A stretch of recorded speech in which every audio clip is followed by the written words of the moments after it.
Hello, everyone. How's everyone doing today? I know it's been a while since I've streamed. My camera setup is a little strange because I had to film something over the weekend and I haven't gotten this set up yet. And this was kind of spur of the moment. But I'm happy to be back, and we're going to talk about the 2025 Emmy Awards. It was a pretty good night. I'm going to bring this up here. It was yesterday, September 14th. There were also Emmy Awards like the weekend beforehand, but they're called like the Creative Emmy somethings, and they're not televised. Not that these aren't creative. I think Nate Bargatze actually made a joke about that. But so yeah, he hosted. I'm gonna get into the comments and then we'll circle back and talk about the actual show. Nerdy Film, good to see a stream with you. Hope you have a blessed time. I completely forgot about the Emmys. TV doesn't broadcast like they used to. Oh, totally. I always forget. It's so weird because the Emmys are in the fall and not in the winter time. You know, like February, January. That's when all the other award shows are, and it just it throws you off when you're like, oh, there's an award show tonight. But I was happy to watch it. But thanks for stopping by, Justin. Very nice to see you.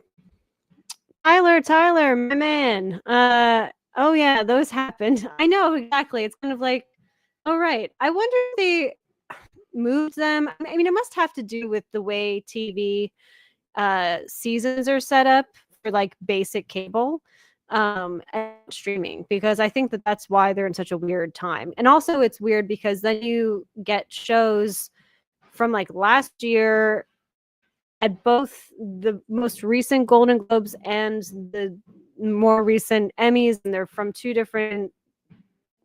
It's like what I'm saying. Like if you have the Golden Globes in February, and then that same year in September you have the Emmys, it feels like the Emmys this year should be from like starting a new season. But neither here nor there. I think I overcomplicated that, but that's okay. Bargatze did a pretty great job.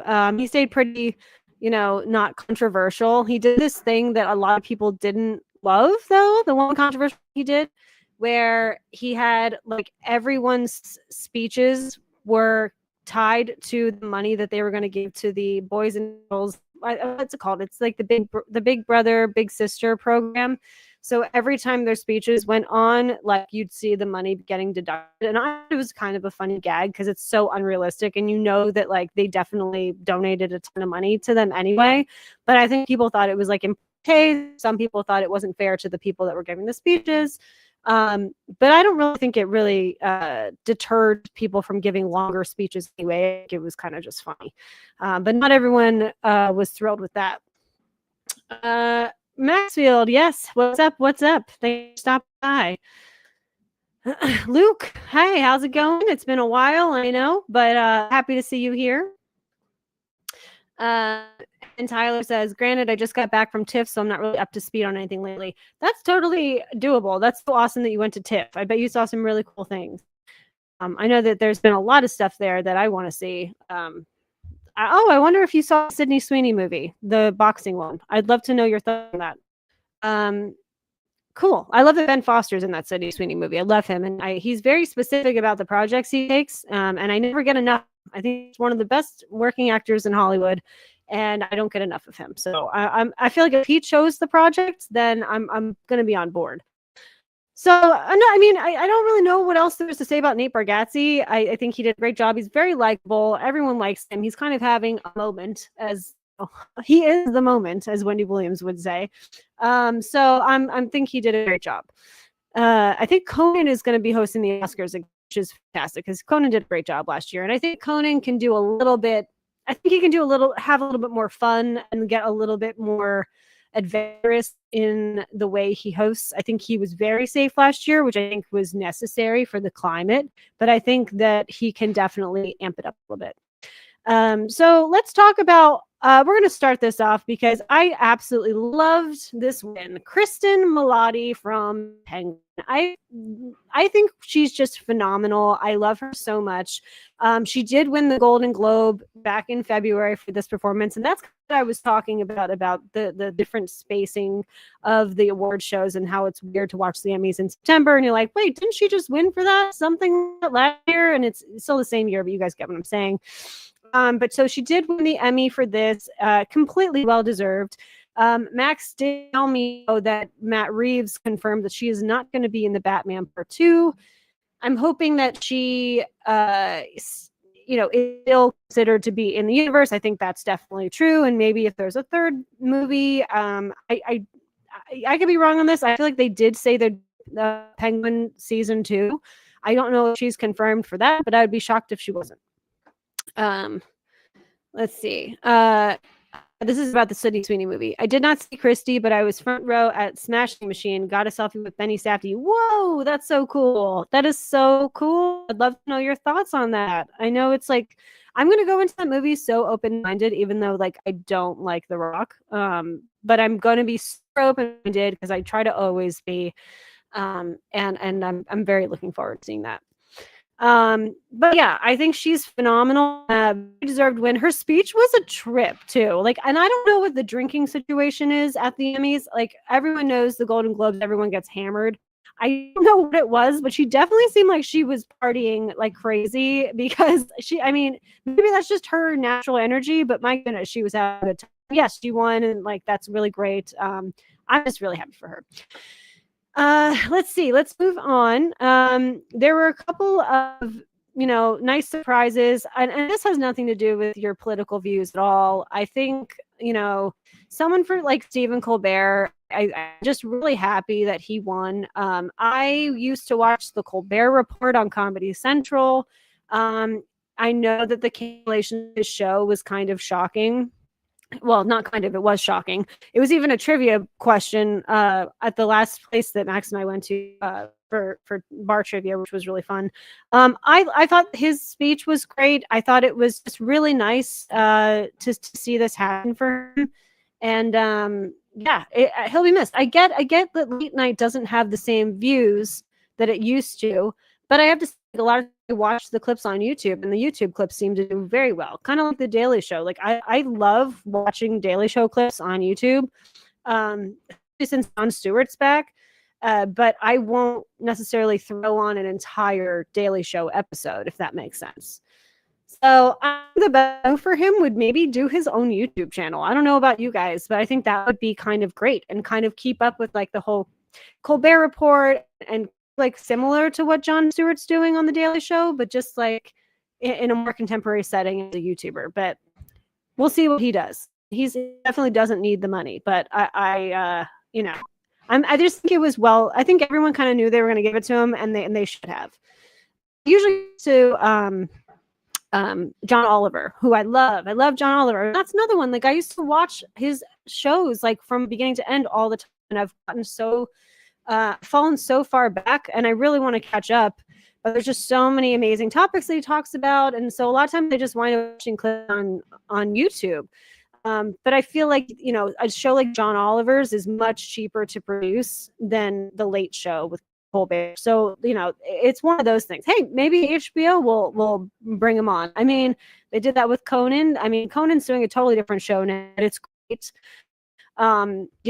Keeping it kind of cheaper in that sense, kind of like Conan's is like a run and gun, travel around the world type of show. And it's just, it worked out really well. I really enjoy it. If you guys haven't checked it out, I forget what it's called. So if someone in the comments knows what Conan O'Brien's show on HBO is, definitely let me know. Cause it's just fantastic. Oh yes, this is actually a great segue. Thank you, Max. Another winner. So there were 3 shows dominated. One could even say 4 if you include Hacks, which I mean, they did win quite a bit, but like the other shows just won. I mean, pretty much every single award. This kid, Owen Cooper, won for the show Adolescence on Netflix. I have not heard one bad thing about this show. I think it's a mini series. It is a mini series. It's like a limited series. That's what they call it. So as soon as it came out, I want to say it was like 6 to 8 months ago. It's all the buzz around the show on Netflix. I mean, I've heard it's shot as like a one shot. The trailer looks really good. This kid won amongst pretty much every single other person that worked on that show. And I think this is a great idea. He would be a really good one in Reeves' verse. Especially some of the stuff I've seen him do from adolescence. I have not seen the show, but it is like super high on my list. I'd love to know if any of you have checked it out. But we are going to get to some other winners and losers. Kind of like just, I feel like with the Emmys, there is always this thing that happens where one show dominates the entire night. Especially for like, because it's like the first season of things, a lot of times that happened with The Bear, and Succession wound up dominating almost every year. So if a show sustains that can happen, sometimes it kind of sucks because you're like, oh, there's all these new shows that are, but they judge it based on that one season. So and I it was hard for me to complain when that happened with Succession, because that's one of my favorite shows. I loved that. But at the same time, I was like, oh man, like they're just winning every year. And like, I feel like if you have another great show going on while another hit is happening, you're kind of like, well, I was close, but it's just not my year, and it's not going to be my year. That happens with Only Murders in the Building a lot too. Like they never win anything, and it's kind of sad because that's a great show. But yeah, so we'll move on. We have, I have to bring this, one of the losers, and I think it was a great season. I have to bring up White Lotus. And I have to bring up White Lotus because Parker Posey's dress is one of the most horrific things I've ever seen in my life. I don't know what drugs she was on, but like, my goodness, is that a bad look? If you can't tell, that's her in the purple on the left. This is like four of the main people from White Lotus season 3. Walton Goggins looking great. He always does. That man can work a red carpet, that's for sure.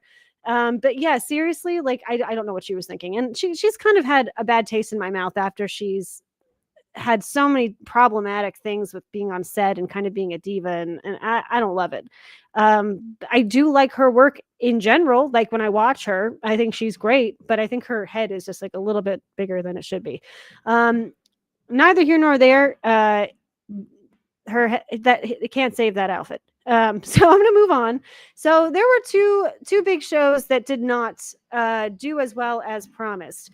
I'm going to bring this up really quick because I was curious. Tyler Will said Smashing was hands down proof The Rock could act. He was so soft spoken, it was shocking. Wow, okay. I mean, I'm sure like that's the one thing about having a big ego, is that like you don't necessarily want to do something you're not capable of and look like a fool. And I feel like that's how he operates on a daily basis. So that's good to know. I'm looking forward to it. I wonder if he'll get an Oscar nom. That could happen. Will he win? Maybe, maybe not. But I think that's kind of crazy that The Rock is potentially a front runner for an Oscar nom. Back to the losers, and they're not losers because they're putting out great work. I still have yet to see Severance. It's been number 1 on my list for a very long time. I will probably start watching that when it gets closer to season 3 premiering. I was supposed to do that with season 2, and I was just really crazy busy at the time. So I'm pushing it back to season 3, and then that's when I'll do things. And the other one was The Bear, and I am not caught up on The Bear, unfortunately. I started watching season 3, and it was, I like a good slow burn, like that's totally fine. But I think for whatever reason, where I was in my life at the time, I wasn't like jumping at the bit to like watch another episode of The Bear like I had been with season 1 and season 2. And maybe its slow factor did have something to do with that. I do want to absolutely watch it and get caught up. But so these 2 shows have been dominating the Emmys for a couple of years now at this point. And they were not successful in really winning anything, I believe. I could be wrong. No. The best supporting actor was from Severance. And I'm sure they both won like some of the creative Emmys and things like that. But like as far as the major, best show, blah, blah, blah, all that, like they did not win. The real winners of the night were, and I'm very happy about this because I absolutely love this show. I've been very vocal about it on Bone Bridger's channel, on our streams there. The Studio. The Studio is one of the best shows I've ever seen, especially if you like talking about Hollywood, even if you like complaining about Hollywood, if you like, Hollywood behind the scenes, it's just so well done. Um, Many Emmys were won. Seth Rogen won for Best Actor in a Comedy Series. And you know what? He's fantastic in it. I've always been a huge Seth Rogen fan. He is one of the busiest men in Hollywood, and I couldn't be happier for him. He and Evan Goldberg together, they write all the episodes. I think I could be wrong, but I'm pretty positive. So they won for writing. I think they won for an episode called The Oneer, which is like a one shot that you try to get in film. And it can be very difficult. And the episode itself I needed to like take a break from the show after it because it was so intense that like I had to just like, oh my God, they're trying to get this one shot while the sun is coming down, and there's so much pressure on it. And Seth Rogen, who plays like this studio exec, kind of keeps like making it a complete disaster because he's so excited to be there and he loves making movies, but like his input is kind of destructive to the process, and it's just like it's so cringe in the best way possible. I always say it's kind of like Succession meets Curb Your Enthusiasm in Hollywood, if that makes sense. And I really couldn't recommend it any higher. It's just so good. And that pretty much won everything. I mean, every award. It was the studio, the studio, the studio. And I absolutely I'm so happy for them. Just fantastic. The other show of the evening, besides Adolescence, because that was for the limited series, was The Pit. And I am definitely going to be checking this out. I'm not a big hospital drama person. Like, I never watched ER. I've never watched Grey's Anatomy. It's not that I don't care about hospitals and stuff. I just like, I don't know. It just seems like so generic. But I should know better because I am an HBO stan, and I know that their version of everything they do is typically, I'd say 90% of the time, fantastic. So The Pit won a ton of awards.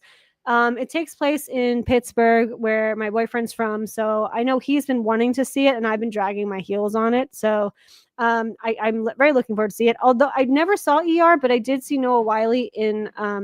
I think the show was called Falling Stars. It was the Spielberg produced alien invasion. It was like The Walking Dead with aliens, and I really, really liked that show. It was on the Sci-Fi Network or something like that when that used to be a thing. I hope it's still a thing, but it's probably now just a streaming service, or someone owns the rights to that. If anyone knows the rights, if anyone knows who owns the rights to streaming all the Sci-Fi Network stuff, I'd love to know that. I'm sure it's probably like Amazon or something at this point. Noah Wile's fantastic. Very happy for them, and I will absolutely be checking that out. But yeah, I think it was a pretty good show. I don't really have any complaints. Hacks also won quite a few. I think I said that earlier. But they've been around forever, and they just continue to do well. And that's another show I need to catch up on. I feel like this entire stream was me just being like, I've watched The Studio and White Lotus and nothing else. But it's kind of the truth at this moment. I've been watching. Abbott Elementary also kind of got snubbed, but like they dominated the first season. They came out and things like that. So it's kind of what I said. It's if you can't sustain it. And I don't expect them to. It's weird too with comedy. Oh, Nate Bargatze did one great thing. He made jokes about how we all feel about how The Bear is not a comedy, and it used to win every comedy award. And I think that hurt them in the long run, because I think after them like dominating the comedy season like 2 years ago, or the past 2 years, I think people were pissed, and they're like, I'm not voting for it because it's not a comedy. Especially like the most recent seasons, it's so dark and it's such a drama. And I think being put in that comedy category kind of hurts their chances of ever bouncing back to like winning Emmys again. I could be completely wrong, but if I was their producers, I would switch it immediately. Like Hulu, like you got to put them in the drama category. Yeah, they might have a lesser chance of winning, but like people are just now at this point rebelling against you. So I'd say at least put it back into the drama category and then give it a chance. And then people will say, oh, well, this season was really good. And yes, it is a drama, and I do feel comfortable voting for it in that category. But neither here nor there. I'm going to be streaming with Bonebridger. Monday Night Movie Madness is tonight at 6 instead of 8. This was a really quick stream. I just kind of wanted to I know I've been very absent from my channel, and I'm trying to get back into it as much as possible. And I have some ideas that I'm working on, and hopefully you'll see a lot more interesting and new things in the upcoming future. But yeah, so 6 o'clock, hop on over to Bonebridger's channel. We'll be there with John Automates and Hold My DualShock, the Dualies, Andy and Katie. And thanks so much for stopping by. I'd love to see the comments in the down below. I know this is a stream, but if you're watching on the rewatch, I'd love to know like any of the shows that I mentioned today. Like, are you big fans of? Were you disappointed with any of the losses? Happy with any of the big wins? Yeah, and like also real quick with White Lotus, I really liked season 3, but I understand, like I get why it lost to the studio. Like you just couldn't compare. I mean, the studio is just, if you haven't watched the studio, go start now. It's on Apple TV Plus. I could always screw that up, but you guys know what I'm talking about. You will not be disappointed, especially if you're watching stuff like a movie chat, like live stream I'm doing. My God, or like Bonebridger or John Automates, Doolies, like you'll love the studio. It's so worth it. So thanks for stopping by, and I'll see you guys next time.